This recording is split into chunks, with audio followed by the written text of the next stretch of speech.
نمط 9 التفاهم والتناغم بين الناس ممكن نسميهم صانع السلام والوسيط والمصلح والموصل ومثير الانسجام والونيس. الشخص ده عنده سؤال بيت جواه زي إنه هل كل شخص فينا مسموع بما فيهم أنا عنده ال3 قيم رغد العيش والصبر والسلام وإن الحياة تبقى هادية وجميلة كلنا مرتاحين وعندنا رفاهية في الحياة. ليه يبقى في مشاكل؟ ليه يبقى في صراع؟ راحة البال الأساس والصبر والتحمل، لأنه عنده معتقد كبير جدا بيتحركه في الحياة. عنده قناعة اشتغلت زي ما اشتغلتش، اتجوزت زي ما اتجوزتش، خدت بالأسباب زي ما خدتش بالأسباب في الحياة، بيعمل اللي عليه.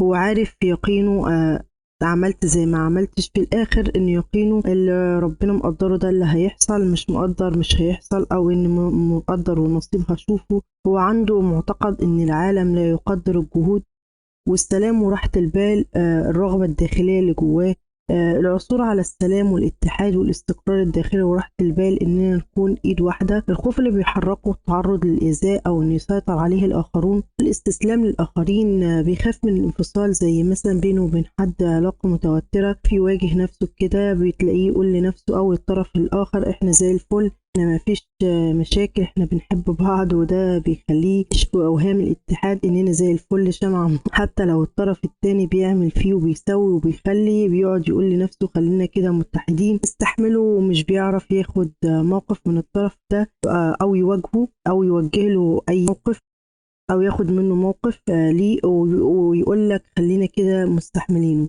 بس الحقيقة ده بيخلي الطرف التاني يتمادى ويسوء فيها ويقرر أخطائه، لأن صانع السلام موافق جدا ومفيش مشكلة ومستحمل ومش واخد موقف، وده بيسبب ضغط نفسي كبير جدا ليه، لأنه مش بيعرف ياخد موقف في حياته. وطريقته في عيشة الحياة التناغم، تجنب الخلاف، أخذ موقف تفريق الاهتمام، بيقدر التناغم الطبيعي، بيحب تناغم الطبيعة، وبيستمتع بإحساس إنه بيحب الطبيعة والبيئة اللي حواليه، بيحب الانسجام بينه وبين الطبيعة. الحياة عنده جميلة، بيحب يستمتع مع الأشخاص اللي بينه وبينهم انسجام، ومش بيستمتع مع الأشخاص اللي بتقرفه في حياته. يرغب في التناغم، ولذلك بيتجنب أي صراع بينه وبين أي طرف آخر بشكل مباشر. قلل دايما سلوك إن ممكن يختلف معاك، مش بيقولك لأ، ومش بيتحدى موقفه سلبي، هو بيشوف إن ده حاجة إيجابية عشان يصنع السلام والتناغم بينه وبين الآخرين. متردد جدا في اتخاذ القرار،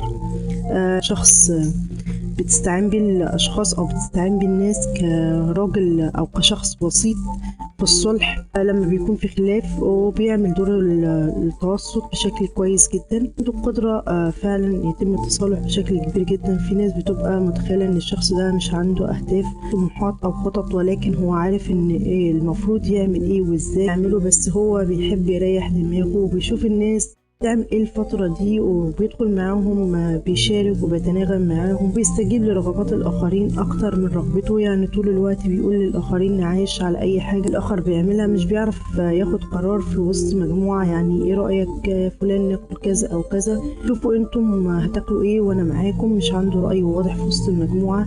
يعني بيقول له اختلف معاهم نشوف هم عايزين ايه وانا معاهم، وكل طريقته كده قرار انه يقول لا صعب قوي عليه، بيخاف يدخل في جدال او خلاف الاخرين، فبيريح دماغه. المهم اننا نكون متفاهمين منسجمين، او بيقول لك وهو جواه رفض ولا، بيحاول يريحك بشكل مؤقت، وبعد كده بيفاجئك بموقفه. لو قلت له يا فلان انت جاي المكان الفلاني، يقول لك اوكي ماشي، وبعد كده مش جاي، بيفاجئك بانه لا.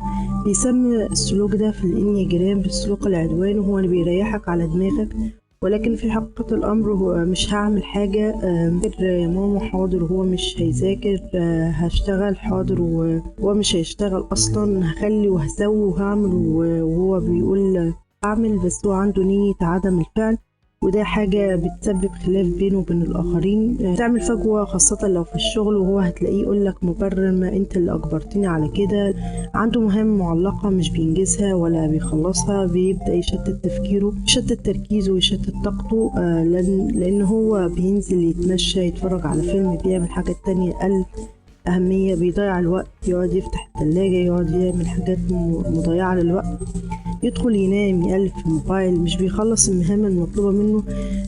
حاجة كويسة جدا إن كتير بيتنازل عن رأيه في مقابل مواقف كتيرة جدا، أو بيغير موقفه وبيشوف وجهة نظر الآخرين، بس ساعات ده بيخليه يحس إن هو في كرب ومحنة، وده لأنه مش بيعبر عن اللي جواه وبيكتم الزعل والضيق. غني جدا بيحمل جواه ده في قلبه ساكت، وده بيمرضه، وده اللي بيخلي الناس تستغربه، لأنه مش باين على ملامحه الزعل أو الضيق أو غضبان، وهو في الأساس بيبقى جواه طاقة سلبية، وأحيانا بيخرج ده عن طريق دي جدا. وهو أكتر طيب عنيد جدا في كل الأنماط الشخصية، حتى على حساب مصلحته الشخصية. ممكن تلاقي واحد زميله بيقول له نفسي بقى تنجز المهام، يقول له تصدق أنا كنت داخل أخلص كذا، أخلص التاسك الفلاني، بس بسبب كلامك ده مش هعمل حاجة أصلا. وبيعند طبعا على حساب مصلحته، ويقيس على كل حاجة في حياته من الطبيعي. هتلاقي الشخص ده طريقته ملحمية وبطولية حتى لو عمل حاجة تافهة، حتى لأن هو أساسا شخص كسول جدا وكسلان ومش بيتحرك. يعني لو عمل حاجة بسيطة يحسسك انه كسر الدنيا، وعمل حاجة عظيمة. عنده اسلوب حياة تبقى مثلا هيموت من العطش، وبدل ما يقوم يجيب لنفسه كوباية مية ينام عطشان ويقول لنفسه انا لسه هقوم.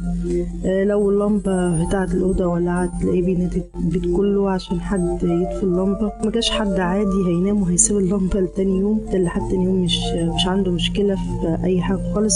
عندك نقاط القوة ونقاط التحسين لنمط 9 اللي هو صانع السلام.